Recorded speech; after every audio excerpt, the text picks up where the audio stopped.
pledge allegiance to the flag of the United States of America, to the republic for which it stands, one nation, under God, indivisible, with liberty and justice for all. Well, I guess we all know it. It's now 2010. It's actually the time we've been waiting for.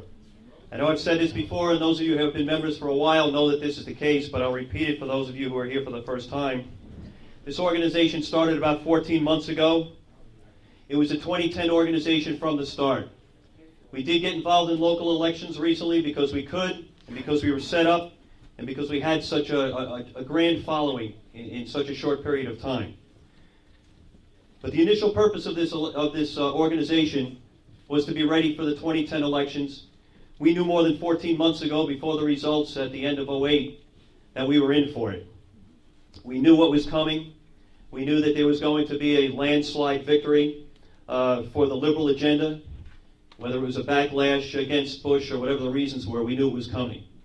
A lot of people blame it on a presidential candidate that they didn't think was that strong. But I keep telling people that that is not necessarily the case. Ronald Reagan himself probably could not have won last year. That was the reality. In anticipation of that reality, we formed the Conservative Society for Action, and we are getting ready for 2010. That's why we formed, that's why we're here, and I thank everybody for coming today. It's probably record attendance, at least in this hall. So I want to thank everybody for coming today, and thank you for your continued support. I'm going to start with just a review of a couple of things that happened recently in the last 20, 30 days. But obviously the most important one was the race in Massachusetts and the victory by Scott Brown.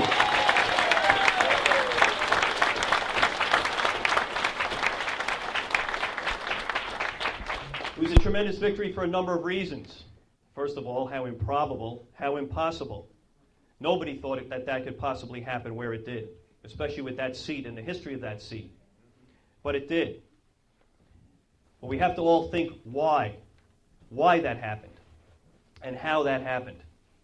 And the reason it happened there is because what's happening right here is also happening in Massachusetts.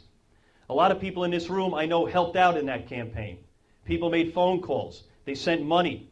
They got in cars and went up there. And I know that that's the case because we've gotten the feedback. We've gotten the feedback from our counterparts up in Massachusetts thanking us for our activities, thanking us for our money, thanking us for our support. And I think it's something that's very significant from the standpoint that it's the first, even though it's a state election, actually a national referendum on what we are all about. We formed as an organization, and the entire Tea Party movement formed because the people felt that they had to take things into their own hands. The parties failed us. Washington failed us. Albany's failed us. Our elected officials have failed us. But we're Americans. We're not going to stand for that. So we decided to get together.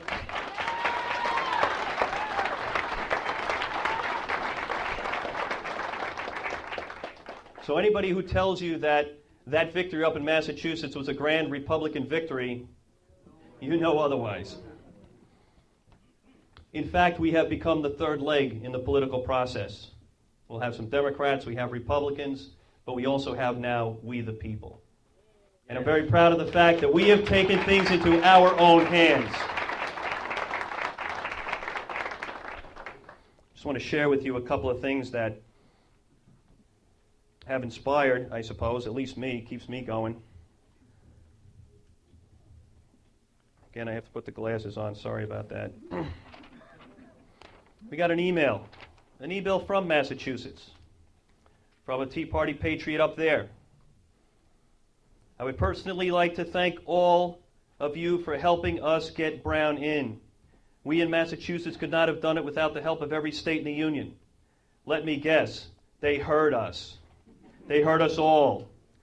Thank you, oh thank you. We are stabilized enough now to find good conservative men and women across this land to take our country back in November. Thank you, CSA. I am a proud member. Enjoy your victory party. I will be with you in spirit.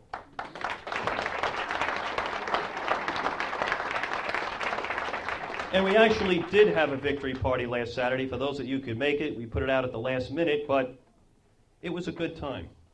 No business, just understanding that by coming together, we can make a difference. There's another letter here from a member to give you an idea of how far we've come and how important it's been. Email to me, Steve, on Tuesday night when the election in Massachusetts was a done deal. I had no doubt in my mind that the Tea Party movement was a major part of Brown's success. And I thought back to April 15th, when a friend and I went to our first Tea Party in Hauppauge, the Tea Party that you and Judy had helped to organize. Finally, we felt that there was a chance to take this country back. I went to as many rallies as I could, made signs, stood outside Bishop's office on Mondays and Wednesdays, met with Bishop on several occasions, parentheses, fell on deaf ears, got shut out of the second town hall meeting, parentheses, being outside was just as effective, and had the experience of a lifetime on September 12th in D.C.